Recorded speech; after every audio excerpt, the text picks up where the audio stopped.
नमस्कार दोस्तों, SS practical education channel में आपका स्वागत है। दोस्तों, जैसा कि आप जानते हैं कि यूपीएससी का जो डीसीआई यानी डेप्यूटी सेंट्रल इंटेलिजेंस ऑफिसर का जो टेक्निकल एग्ज़ाम्स है, उसकी डेट आ गई है। जी हाँ, अलॉन्ग विद दिस सिलेबस का भी अनाउंसमेंट हो गया है। क्या सिलेबस रहेगा, क्या एग्ज़ाम पैटर्न रहेगा, तो उसकी पूरी चर्चा आज हम इस वीडियो में करेंगे। पूरी डिटेल से मैं आपको बताऊँगा कि आपको स्ट्रैटेजी अपनानी है, क्योंकि अब काफ़ी कम टाइम बचा है। लगभग 45 दिन का टाइम आपको यूपीएससी की तरफ से दिया गया है। जनरली जो है लगभग इसी के आसपास टाइम दिया जाता है, 1 से 2 महीने का टाइम दिया जाता है। तो यहाँ पे 45 दिन और दिए गए हैं आपको। जी हाँ, एग्ज़ाम डेट अनाउंस हो चुकी है, तो उसकी पूरी चर्चा आज मैं इस वीडियो में करूँगा। उसके साथ-साथ ही जो कि असिस्टेंट डायरेक्टर वाला एग्ज़ाम है, उसको भी डेट को लेके काफ़ी सारे अपडेट आ गए हैं। चाहे वो आईईडीएस का एग्ज़ाम हो या फिर इवन साइंटिस्ट वी का जो एग्ज़ाम है, उसको लेके भी अपडेट सामने आ गए हैं। असिस्टेंट डायरेक्टर ग्रेड 2 आईईडीएस डिपार्टमेंट में जो वैकेंसी आई है, उसको लेके भी अपडेट जो है दोस्तों यहाँ पे सामने आ गए हैं। और उसके साथ ही जो आईईडीएस केमिकल वाला डिपार्टमेंट है, उसमें भी और इवन होज़री वाले department leather and footwear metal finishing और इवन केमिकल फूड वाले डिपार्टमेंट में भी जो अपडेट्स हैं, वो सारी डिटेल्स आ गई है। तो उस पे भी मैं आपके साथ इस वीडियो में चर्चा करूँगा। क्या इसका सिलेबस रहेगा, क्या इसका एग्ज़ाम पैटर्न रहेगा, वो सभी हम जानेंगे। तो वीडियो को लास्ट तक ज़रूर देखिएगा दोस्तों, ताकि आपके पास सारे के सारे अपडेट्स मिल जाए। इवन मैं आपके साथ कुछ पीवाईक्यूज़ एंड एमसीक्यू भी शेयर करने वाला हूँ, so that it will be helpful for your exam to crack the exam and to understand what exam will be there and how will be the pattern in the exam. सो उसकी पूरी चर्चा करेंगे, शुरुआत करेंगे। उससे पहले अगर आप चैनल पर नए हैं एसएस प्रैक्टिकल एजुकेशन चैनल पर और चैनल को अगर सब्सक्राइब नहीं किया है, तो सब्सक्राइब करना बिल्कुल नहीं भूलिएगा दोस्तों, so that you will get all the updates related to exam. तो चलिए शुरुआत करते हैं। तो सबसे पहले आप देख पा रहे हैं कि जो 6 वैकेंसी आई थी डेप्यूटी सेंट्रल इंटेलिजेंस ऑफिसर, काफ़ी अच्छी वैकेंसी है दोस्तों। कोई इसमें एक्सपीरियंस नहीं मांगा गया था। आईडी की वैकेंसी है, इंटेलिजेंस ब्यूरो की वैकेंसी है, यूपीएससी कंडक्ट करा रही है। टोटल 6 वैकेंसी थी, 3 अनरिजर्व की, 2 ईडब्ल्यूएस और 1 ओबीसी की। ये एडवर्टाइजमेंट नंबर था। मैंने काफ़ी दिनों पहले भी इसके बारे में डिटेल शेयर की है और मैं रेगुलरली जो है इस पे एग्ज़ाम से रिलेटेड जो कंटेंट वगैरह भी अपलोड करता रहता हूँ। तो वो भी जो है आप यूट्यूब पे जाके देख सकते हैं, काफ़ी हेल्पफुल रहने वाला है। एग्ज़ाम जो होगा दोस्तों 11 अक्टूबर को होने वाला है। जी हाँ, आज से लगभग 45 दिन का टाइम आपके पास अभी है। 45 दिन का टाइम इन्होंने दिया है आपको, ठीक है? और 9:30 से 11:30 बजे तक इसका एग्ज़ाम होगा। जी हाँ, इसके बाद का विशेष ध्यान रखिएगा, मॉर्निंग में एग्ज़ाम है, क्योंकि काफ़ी बच्चे कन्फ्यूज़ हैं कि 2 से 4 एग्ज़ाम है। 2 से 4 वाला जो एग्ज़ाम है वो दोस्तों दूसरा असिस्टेंट डायरेक्टर वाला एग्ज़ाम है। बट ये जो एग्ज़ाम है वो सुबह 9:30 से 11:30 के बीच में रहने वाला है। और जो भी रिटन एग्ज़ाम में शॉर्टलिस्ट होंगे और जो एलिजिबिलिटी क्राइटेरिया फुलफ़िल करेंगे, उन्हें इंटरव्यू के लिए बुलाया जाएगा। सेंटर फॉर आरटीएन स्कीम मतलब सिलेबस इज़ एज अंडर। ये डिफरेंट सेंटर जैसा कि हमेशा रहते हैं यूपीएससी पे, इससे मैं ज़्यादा आपका टाइम नहीं लूँगा। ज़्यादातर कैपिटल्स वगैरह रहती है, उनमें रहता है। मेन चीज़ ये है कि 2 घंटे का पेपर रहेगा दोस्तों, सभी इक्वल मार्क्स के रहेंगे, ऑब्जेक्टिव टाइप के क्वेश्चन रहेंगे। एग्ज़ाम जो होगा वो इंग्लिश और हिंदी दोनों में रहेगा और रॉन्ग मार्क के लिए 1/3 नेगेटिव मार्किंग रहेगी दोस्तों, इस बात का विशेष ध्यान रखिएगा, 1/3 नेगेटिव मार्किंग है। जी हाँ, अगर एक क्वेश्चन आप गलत करते हैं तो 1/3 मार्क्स आपके कट जाएँगे, तो उसके अकॉर्डिंग अप्लाई कीजिएगा। बात करें दोस्तों सिलेबस की, तो इस बार उन्होंने engineering aptitude covering logical reasoning and ability, जी हाँ, एप्टीट्यूड वगैरह भी दिया गया है इस बार, लॉजिकल रीज़निंग भी दी गई है। इलेक्ट्रॉनिक डिवाइस एंड सर्किट, इस पे तो हम पीवाईक्यूज़ देख ही रहे हैं काफ़ी टाइम से। डिजिटल इलेक्ट्रॉनिक्स तो हम लोग देख रहे हैं, computer programming and data structure, इसके लिए दोस्तों मैंने जो है सिलेबस ऑलरेडी अपलोड भी कर दिया है ड्राइव पे। जी हाँ, काफ़ी सारे आप देख पा रहे हैं कि आर्टिफिशियल इंटेलिजेंस हो गया, उस पे मैंने पूरे के पूरे डिटेल्ड वीडियो जो है लेक्चर अपलोड कर दिए हैं।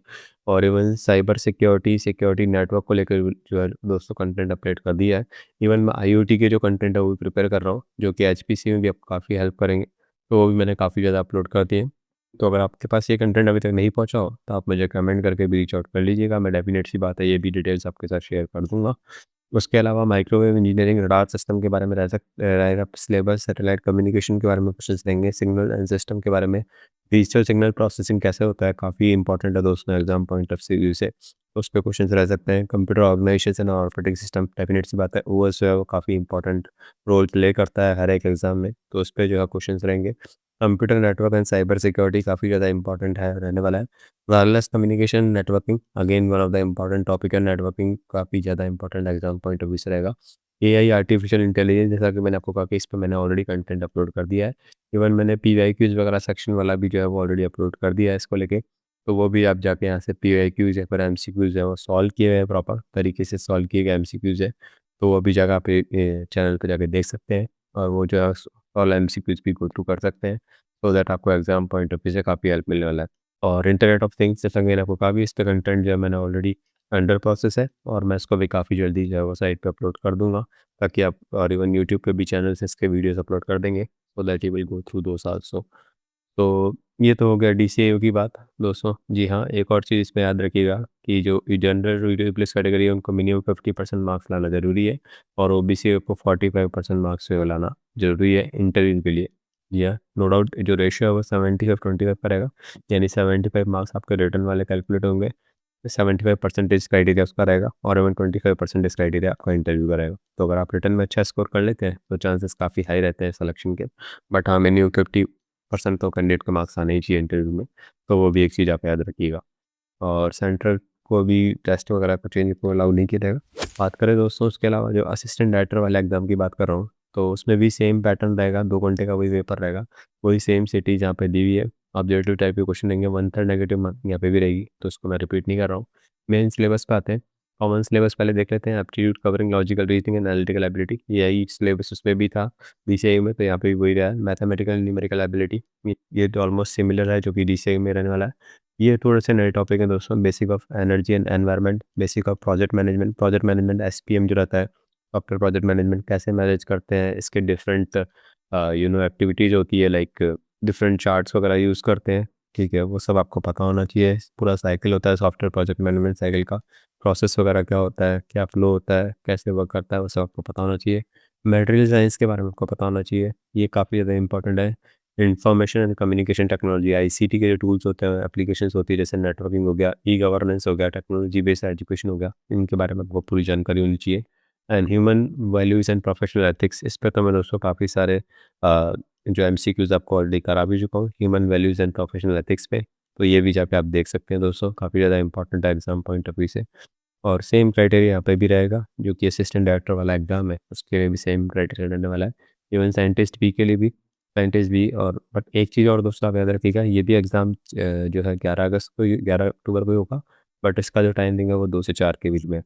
तो अगर कुछ कैंडिडेट जिनके कि दोनों एग्ज़ाम अगर आपने अप्लाई किए हैं, चाहे डीसीआईओ का हो या फिर असिस्टेंट डायरेक्टर का हो या साइंटिस्ट वाला एग्ज़ाम हो, तो आप बेफ़िक्र रहिएगा, एक एग्ज़ाम जो है वो 2 से 4 है और दूसरा एग्ज़ाम जो है वो लगभग 10 से साढ़े 9 से साढ़े 11 है। तो एग्ज़ाम में 1 घंटे पहले पहुँचना होता है, ये बात आपको पता ही होगी, तो इस चीज़ का थोड़ा विशेष ध्यान रखिएगा। तो यही सिलेबस सेम यहाँ पे भी दिया हुआ है और आई थिंक 2 या 3 नोटिफ़िकेशन उन्होंने यहाँ पे पब्लिश किए हैं, तो सिमिलर चीज़ यहाँ पे भी मेंशन उन्होंने की है। जो सिलेबस है वो सभी का सेम है दोस्तों, एक्सेप्ट डीसीआईओ। डीसीआईओ के अलावा बाकी जितने भी एग्ज़ाम हैं उनका एक ही कॉमन सिलेबस यहाँ पे रखा गया है। तो आपके लिए काफ़ी एडवांटेज रहेगा, अगर ये तो पोर्शन आप लोगों का काफ़ी अच्छा ऑलरेडी होगा, ह्यूमन ह्यूमन वैल्यूज़ पे एथिक्स हुई होगी, तो इनको लेके भी दोस्तों मैंने जो काफ़ी सारे जो पीवाईक्यूज़, एमसीक्यूज़ है, वो साइट पे ऑलरेडी अपलोड कर दिए हैं, तो वो जाकर आप इज़िली गो थ्रू कर सकते हैं। इवन अगर आपको लेक्चर्स वगैरह भी चाहिए ये, तो वो भी आप इज़िली जाके देख सकते हैं, चाहे वो साइबर सिक्योरिटी से रिलेटेड हो, कंप्यूटर नेटवर्क से रिलेटेड हो, तो वो भी आप इज़िली जाके देख सकते हैं दोस्तों। और बात करो दोस्तों तैयारी की, तो जो लोग आई थिंक 2 या 3 महीने से अभी तैयारी कर रहे हैं, उनको काफ़ी ज़्यादा एक एडवांटेज रह सकता है दोस्तों, बट अभी भी टाइम वेस्ट नहीं करिए, 45 डेज़ आपके पास स्टिल हैं। अभी भी आप कंटेंट पे फ़ोकस करिए, अच्छे से उसकी प्रिपरेशन करिए, तो डेफ़िनेट सी बात है कि आप जो है अपना गोल को अचीव कर सकते हैं और easily you can achieve it. So it's not difficult, already लोग जो है ना उन्होंने लास्ट ईयर अचीव किया है, तो आप भी डेफ़िनेट सी बात है इसको अचीव कर सकते हैं, बट आपको मेहनत बहुत करनी पड़ेगी। मेहनत के बिना कुछ भी नहीं है दोस्तों। आपको चीज़ें जो है ईज़िली अचीव नहीं होती है, कॉम्पिटिशन काफ़ी टफ है गवर्नमेंट में, तो डेफ़िनेट सी बात है आपको काफ़ी ज़्यादा ट्राई करना पड़ेगा and then you can achieve your goal. आपको कोई हेल्प चाहिए मेरे एंड से, so you can let me know by commenting on this channel.